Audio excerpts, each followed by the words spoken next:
Hi, I'm Terry Brock with terrybrock.com. You might have noticed in the news that Blockbuster recently filed for Chapter 11 bankruptcy protection.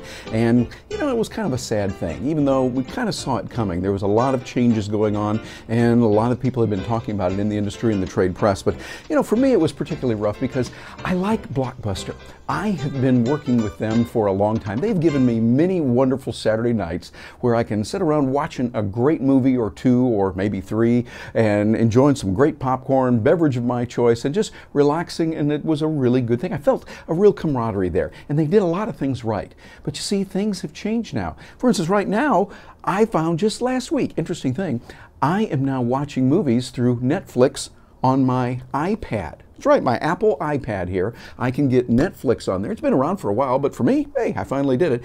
$8.99 a month, and you get your movies here streaming, and that's really nice because, see, then there's no return fee, no late fees on that. I don't have to worry about the video having those nasty marks on the back of it. You know how little kids get it and put peanut butter and jelly on the back of the DVDs and that kind of thing, and it stops it. Well, now I can do it. But you see, Blockbuster made some errors and they need to change. But the message to you and me as entrepreneurs is really important because, you see, we have to learn to make that change as well. Matter of fact, I see some lessons for us. Number one, nothing stays the same. We have got to change. We have got to adapt. They were really hot to have DVDs.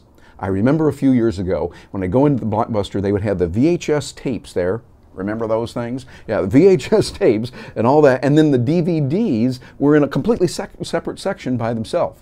It was like, you had action, adventure, drama, comedy, DVDs. DVD was a whole section. But they were leading the way then when people, I remember I had a DVD player and people go, DVD, what's that? That's some kind of underwear or something? No. Why would I need that? I got VHS. It's great. And I said, no, you're going to get that eventually. Well, things keep changing, and now, matter of fact, they're changing even more. We're seeing DVDs really are on their way out. They're not going out tomorrow. No, they're still going to be here for a while, but they are going to be replaced with, guess what, online and downloadable. When we can get bandwidth that keeps going higher and higher and higher, and really we just lay more groundwork for that and get more and more application for those things, we're going to have a lot more video online. So you've got to keep going. And the other thing is, secondly, in your business, video online is the trend. If you're not on that right now, what are you thinking? Get with the program. Video online is really important. This is where major companies are able to send out lots of information. They're able to communicate with people, and embracing the R-commerce idea, they're able to connect with people. R-commerce, not the e-commerce of electronics, but the R-commerce of relationships. I talk about this in my book, when I talk about the ways that you can build relationships. Video is one of those tools. Doing this, not just sending out information on YouTube. A lot of people are doing that. I'm talking about sending out personal videos as well that are customized that people see. You see, the world is changing rapidly, and we've got to stay in touch with that. Also, we find that a number 3 point, customers want access 24/7. I love Blockbuster. It was very good. But sometimes on a Sunday morning, it may be around 1 o'clock or 2 o'clock, you want to get another movie. And that, by the way, is not unusual. There's this large segment of the population that feels they're just getting cranked up around 1 or 2, and they're going until 5 or 6. That might not be the case for you, but for others, it is. Well, being able to be online means you have access 24/7. Whatever you do in your business, think in terms of how you can be more accessible when customers want to buy from you.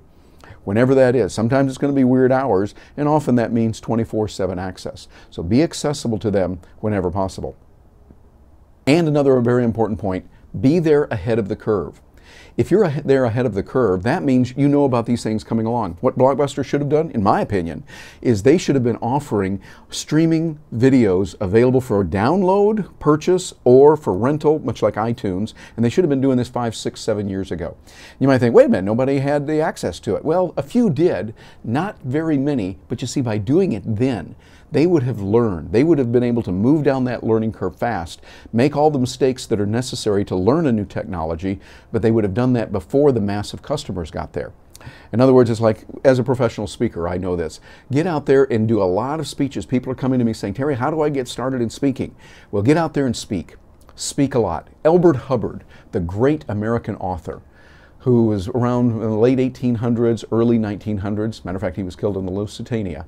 He said something about writing that was very important. To become a great writer, you must write and write and write and write and write. Keep doing it over and over. As a speaker, speak and speak and speak and speak and speak. Get out there and speak wherever you can. Get good feedback also. Hire people. Expend your time, money, and effort to get people to help you on that. Again, you're going to build those relationships, and building relationships is really what it's all about. But you see, in the midst of everything happening with Blockbuster, there's some important messages to this as well. And one of those is there's opportunities. And there's always opportunities out there. Matter of fact, they're not out of business. Blockbuster's back, and I wish them the best. I want to see them come back because, hey, they're right across the street from me, and I'd love to see them around for a long time so I can go over and rent even more good movies from them. And the staff there, by the way, great people. In my little location, they have always been very helpful to me. But I think that there's opportunities right now. For instance, with streaming is good, but you see, there's a problem. They don't always include the trailers. You know, sometimes you can see them, but a lot of times you can't. On iTunes, you can. That's good. I like to see what's going to be on there beforehand. On a lot of the DVDs now, they don't do that. They give me trailers of other movies that some pinhead in Hollywood thinks will be similar and that I might like. And you know what? Sometimes they're right. But a lot of times, I don't want to see those trailers. What I want to see would be a trailer about the movie I'm about to watch. Kind of let me know what I'm in for here, a little sampling of it. Another thing would be very important. I want to see the behind-the-scenes features that you get often on DVDs, and we don't have that always on streaming. It would be nice to have a section where, after I've seen the movie, I like to watch the behind-the-scenes, like when they were making the movie, what they did, when they were making the film, when they were filming it, literally filming it. So they were filming the thing, not videoing it, which is a difference, by the way, but they were recording it, they were putting it together, they made the film. We could then go back and see what the actors had to say, what the main characters said, what the director said, the little nuances and oh, by the ways. I found that to be extremely helpful for me, not only about the movie, but about life. So those are some opportunities there. For you and me, as entrepreneurs, let's learn some lessons from this. Blockbuster was and is a very good company in my opinion. And I think that they're going to come out of that and they can be stronger than ever if they take the right steps. I also love Netflix and what Netflix is doing, and Redbox I think are great, where you can go out and you can get the kind of movies you want. The key is listen to the market. Find out what the market wants and then provide that. Although that's like, duh, we've heard that before, but we need to do it again. It's kind of like you've done push-ups before. You need to get out there and do them again today. You've done those sit-ups, you've done that exercise, and the exercise that you need to maintain health. You know what to do, and sometimes it can be boring.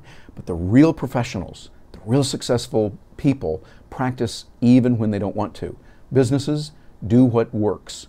Do it by the way that things measure results. In business, we measure those results in many different ways, one of which is the bottom line. So I encourage you to do that. And for more information on how you can do it as well, I encourage you to look into my book, Relationship Marketing. It's not about the e-commerce and all the electronics. It's about the R-commerce, building relationships. In that book, I show you specifically how you can build relationships for profitable business, things that you can do, and how to look at yourself as a relationship farmer so that you're building and cultivating those relationships. So it's available on the website at terrybrock.com, and I encourage you to look into that. Hey, thanks for joining me today. I'm Terry Brock at terrybrock.com, and I'll look forward to hearing from you.